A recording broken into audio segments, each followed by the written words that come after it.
Welcome back to Chronicles of Rideshare Drivers. I hope you enjoyed the first part of The Wide Ride. This is the concluding part of the story. Enjoy part 2 of The Wide Ride. So I pulled into the gas station. The floodlights were just blinding, cutting through the dark like I was on a stage. My hands were glued to the wheel, but my eyes darted back to the rearview mirror. And what I saw, it just made my stomach drop. It was happening. There was no mistaking it now. All the little hints, the giggles, the whispers, it all led to this. They were engaged in behavior I could never have imagined. Not in my car, not while I was driving. My first thought was just pure disbelief. No, this can't be happening. Right now, in my car. My pulse started racing. I could feel this anger bubbling up, but I knew I had to stay calm. I'm just providing a service, right? One wrong move, one sudden outburst, and this whole thing could get out of control. Safety first. Always safety first. I cleared my throat, trying to sound firm but not aggressive. "Hey, guys," I said, my voice steady. "I hope what I'm hearing isn't actually happening." Silence. But not the embarrassed, "oops, sorry" kind of silence I was hoping for. It was just cold, detached, like they were in their own little world and I wasn't even there. I tightened my grip on the steering wheel, my mind racing. What do I do? Pull over right here on the highway? Confront them and risk a fight? But then I remembered. Safety. Safety first. I'm the driver. I'm in control. I set the boundaries. I turned up the radio, not to completely block them out, but just enough to regain some sense of command over my own car. I forced my eyes back to the road, the highway stretching out dark and endless ahead. And then came the moment that pushed me right over the edge. The redhead leaned forward, her voice soft, but the words hit me like a ton of bricks. "If you don't mind, and you could join us. I've heard black guys are big down there. I want to experience it." I froze. Did she just say that? Did she really just say that to me? The anger surged, hot and instant, but I held it back. Not for them, but for me. I would not let them provoke me into losing control. This is my car, my rules, my safety. The young man with them, his eyes wide, just started stammering apologies, one after another, his face bright red. He was pleading with me, begging me to stay calm. The blonde just laughed nervously, trying to play it off like some big joke, but I saw right through it. The smirk on the redhead's face confirmed everything. It was a toxic mix of alcohol, confidence, and just pure audacity. I took a slow, deep breath. Control the situation. Don't let them see you're rattled. Don't let them think they have any power here. "Enough," I said, my voice low but firm. "This ends now. If it doesn't, I will not continue this ride." The young man kept apologizing, almost begging. He tried to calm the redhead down, but she just leaned back with this mischievous smile, like she was testing me.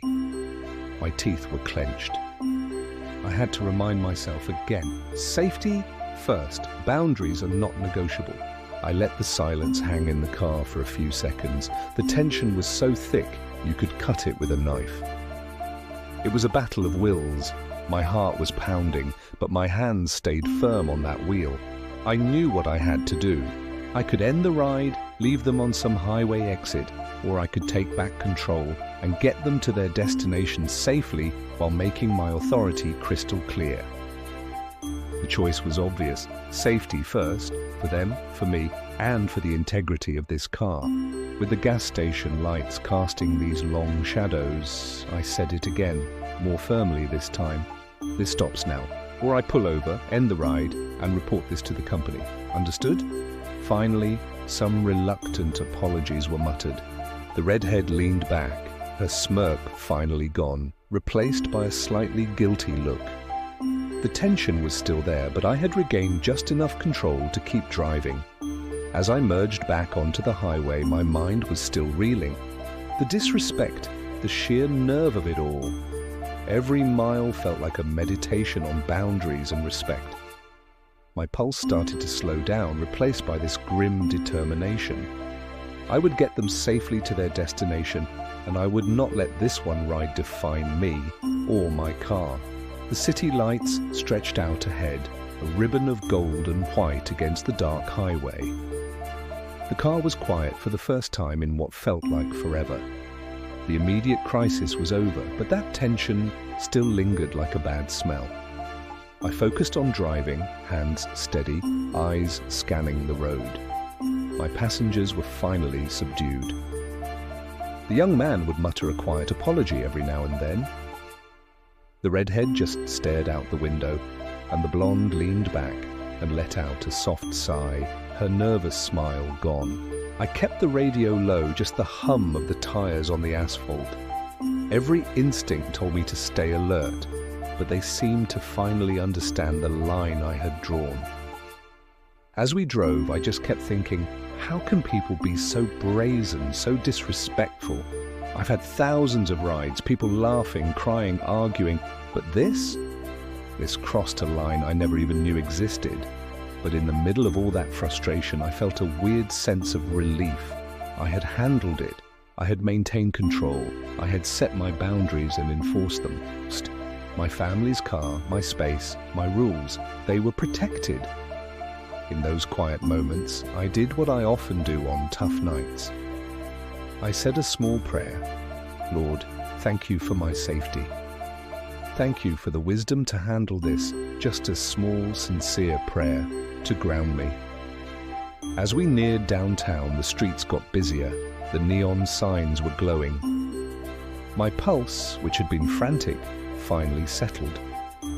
When we reached their destination, a quieter part of the city, I pulled over smoothly. They got out slowly, almost sheepishly. The redhead gave a little nod, the blonde a small smile, and the young man muttered one last earnest apology. And then he handed me a tip, a big one. The kind of tip that's equal to 3 hours of driving. My first reaction was disbelief. It was generous, sure, but I knew what it was. Hush money. A silent attempt to erase the whole ugly incident. I pocketed it, staying silent. Money can't undo disrespect, but it could mark the end of this chaotic chapter. As they walked away, fading into the city streets, relief just washed over me. Alone in the car, I let out a long breath. The weight of that ride finally started to lift. Respect matters, boundaries matter, control matters, and some lessons, as harsh as they are, remind you of your own strength and integrity. Driving home, the adrenaline was gone, replaced by a sense of calm. The whole night replayed in my mind, the whispers, the audacity, the disrespect. But the biggest takeaway wasn't about them, it was about me, how I handled it, how I stayed calm, how I upheld my own boundaries when it would have been easy to lose it. Life tests you when you least expect it.